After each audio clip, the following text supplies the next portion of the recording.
Namimiss ko na yung nanay ko, tita. Namimiss niya din kaya ako. Oo naman, Iha. Anak ka niya. Hindi, tita. Kung talagang namimiss niya ako, uuwi siya. Uuwi siya, tita. Mercedes!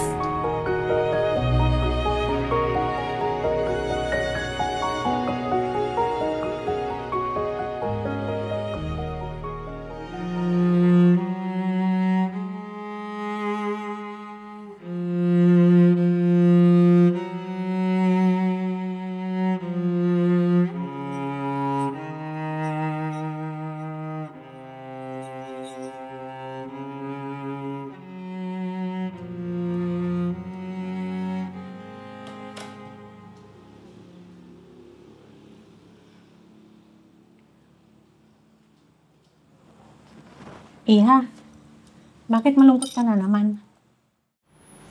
Kasi naman po, graduate na po ako lahat-lahat. Hindi pa rin po umuwi si nanay.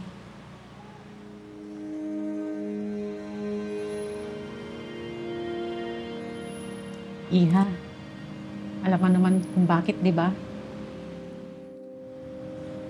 Pero ilang beses na po siyang nangako na uuwi siya.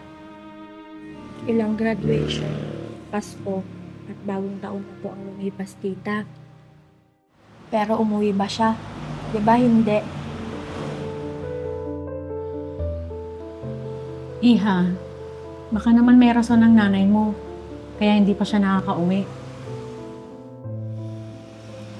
Bakit, tita? Hindi ba ako rason para umuwi siya? Kulang na lang, isipin natin na may iba na siyang pamilya doon.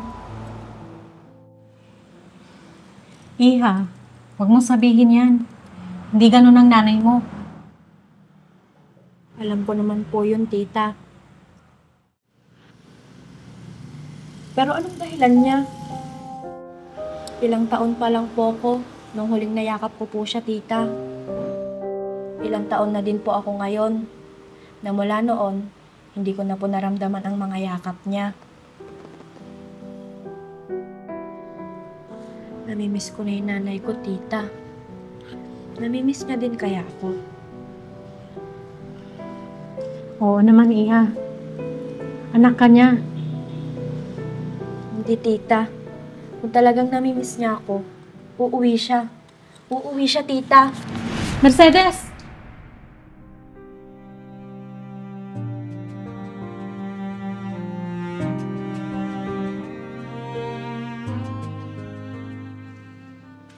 Hindi ko alam kung anong nasa isip ni ate. Bakit hanggang ngayon hindi pa niya maisip ang umuwi?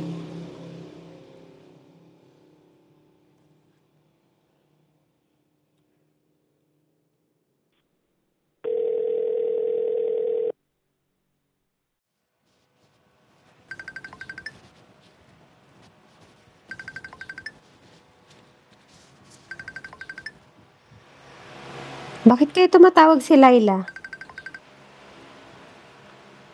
Hello, Laila? Hello, ate.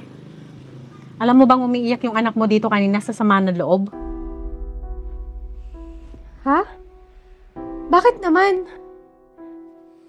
Laila, alam niyo naman yung trabaho ko dito, di ba? Halos taon-taon, hindi ako nawawalan ng alagain. Yun na nga, ate. Ilang bata na ang napalaki mo dyan. Pero itong nag-iisa mong anak, hindi mo man lang nakita kung paano lumaki.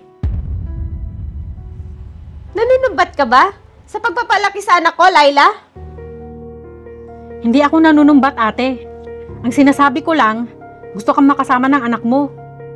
Sa totoo lang, naaawa na talaga ako sa anak mo.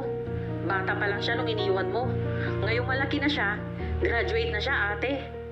Natupad mo na ang mga dahilan kung bakit nasa abroad ka. Panahon naman na siguro, ate.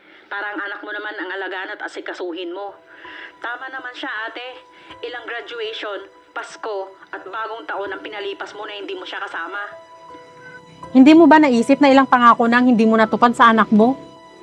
Halos umasa siyang uuwi ka sa tuwing mangangako ka. Pero anong ginawa mo? Laila, pakisabi sa anak ko. Patawarin niya ako. Mahal na mahal ko siya. Nagtiis ako ng ganito katagal na hindi siya mayakap para mabigyan siya ng magandang buhay. Kaya tama ka siguro. Panahon na para makasama ko naman yung anak ko. Oo, ate.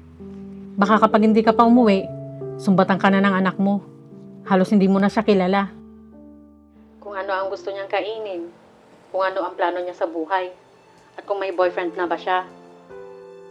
Iba pa rin kasi kapag ikaw na ina ang kakwentuhan niya, ate. Masasabi niya sa'yo ang lahat.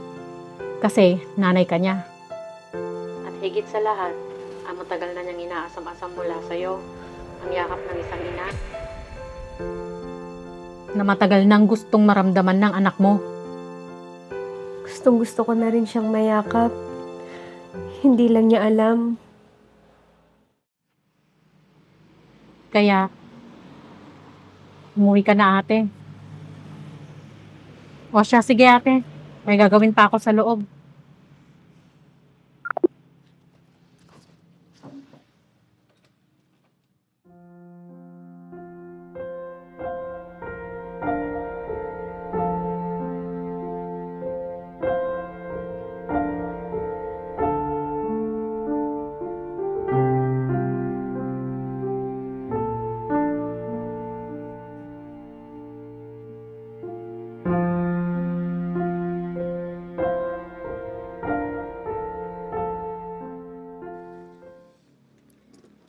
Tita? Tita? Tita?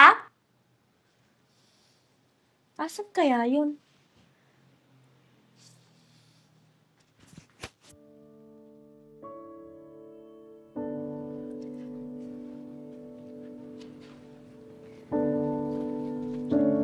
Ito na pala isa sa mga pinapangarap ko. Yung magandang bahay.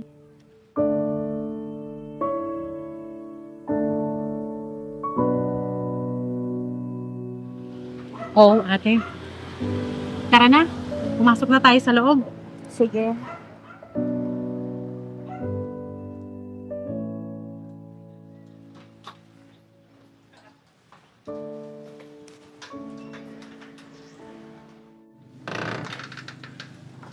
O tita, saan ka galing? Meron lang ako sinundo. Hindi na kita ginising kanina. Kaya po pala wala po kayo dito sa bahay kanina. Sino pa yung sinundo nyo?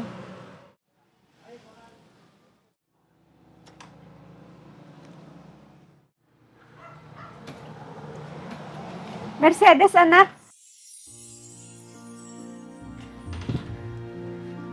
Nay!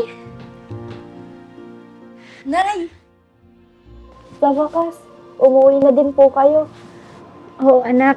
Nandito na ako para sa'yo. Ano pong ibig sabihin nyo, Nay? Hindi na po kayo babalik doon? Oo, anak. Nandito na ako para alagaan ka. Hindi na kita iiwan muli.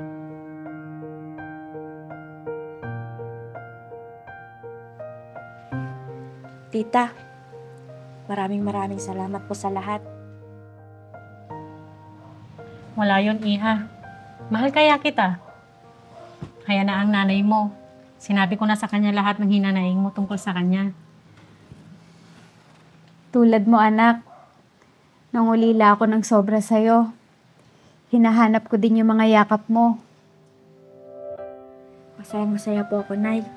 Dahil sa wakas, naramdaman ko na rin muli ang yakap ng isang ina na matagal ko nang inaasam. Hindi na kita iiwan, anak. Pangako, palagi kitang yayakapin. Mahal na mahal po kita, Nay.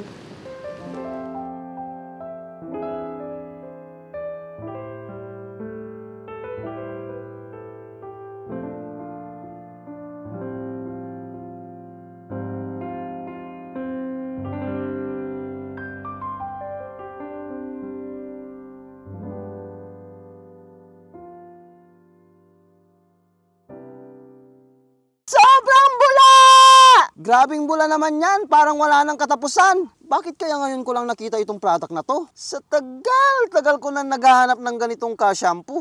Dito ko lang pala makikita. Pinakikilala ko nga pala itong GR4 Car Shampoo. Extremely foamy car shampoo na siguradong magpapalinis sa inaalagaan mong sasakyan. Ang dami ko nang nagamit na ibang brand, pero dito lang ako napabilib. Kasi tingnan mo naman, isang buong sasakyan yung kaya niyang malinisan. At may sobra pa yan ha. At parang ulap na nga sa bula kung ikukumpara mo sa ibang brand. Ang kagandahan pa nito, meron na rin itong Canova Wax. Kaya pag binanlawan mo ang sasakyan mo, siguradong magiging magintab agad yan. Kaya kung gusto mo rin na mabula at mabisa na panlinis sa alaga mong sasakyan, ano pang iniintay mo? Check out mo na yan!